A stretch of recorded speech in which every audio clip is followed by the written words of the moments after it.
Bonjour mesdames et messieurs, bienvenue dans ce flash d'information. Donald Trump, élu président à 70 ans, il va devenir le 45e président de l'histoire des États-Unis. Donné perdant par la plupart des sondages récents, le milliardaire a remporté au bout du suspense dans la nuit d'hier à aujourd'hui, à la surprise générale, l'élection présidentielle américaine face à Hillary Clinton. Au dernier décompte, le milliardaire a cumulé les voix de 276 grands électeurs. Il lui en fallait 270 pour accéder au bureau ovale. Le nouveau président élu annonçait également lors de son discours de victoire que sa rivale démocrate l'a appelé et a reconnu sa défaite.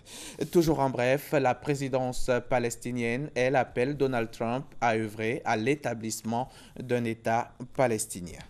Ici en Côte d'Ivoire, c'est désormais officiel. Le pays vient d'entrer dans la Troisième République avec une nouvelle constitution qui a été promulguée hier mardi 8 novembre devant l'ensemble de son gouvernement, le président de l'Assemblée nationale Guillaume Soro et les autres présidents d'institutions. Le chef de l'État, le président Alassane Ouattara, a rappelé que ce texte a pour but de tourner la page d'une décennie de crise. Viviane Haïma nous en dira un peu plus à 13 h.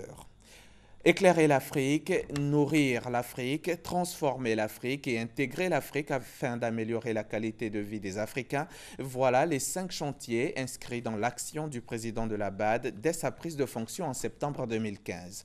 Un an après, quel est l'état des lieux? Pour répondre à cette question, une semaine d'évaluation a été initiée ici même à Abidjan, au siège de l'institution. Éclairer l'Afrique, la nourrir, la transformer, l'intégrer. Enfin, travailler à l'amélioration de la vie des Africains.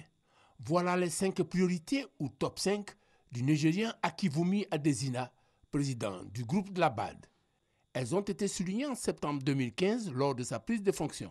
2015-2016, soit un an après l'annonce de ces priorités. Quel est l'état des lieux? Un exercice de bonne gouvernance. L'évaluation, c'est un outil de dialogue, un outil de construction du consensus, un outil de production de la confiance entre les gouvernants et les gouvernés. Alors, que retenir pour l'an 1 du top 5? Madame Kabaniale, représentant le Premier ministre à l'occasion de la cérémonie d'ouverture de cette semaine d'évaluation, a souligné quelques-uns des acquis notables. Je salue les efforts déjà mis en œuvre par la BAD pour relever certains de ces défis, notamment l'initiative Africa 50 qui permettra d'accroître de façon substantielle les ressources de la banque. Également le leadership de la banque dans les secteurs des énergies renouvelables à travers la mise en route de l'initiative des énergies renouvelables pour l'Afrique qui a bénéficié d'une promesse de financement de 10 milliards de dollars US du G7. Enfin, l'initiative Emploi pour les jeunes qui a pour objectif de recueillir 4,5 milliards de dollars US de financement auprès des partenaires.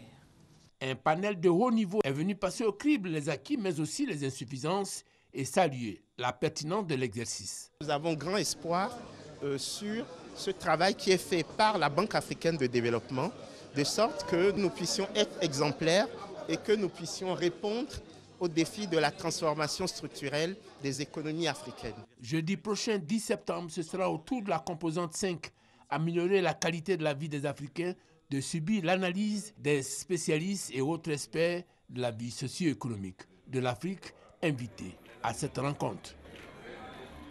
Reportage signé Noël Gnagno. C'est la fin de ce flash. Rendez-vous à 13 h pour le point complet de l'actualité.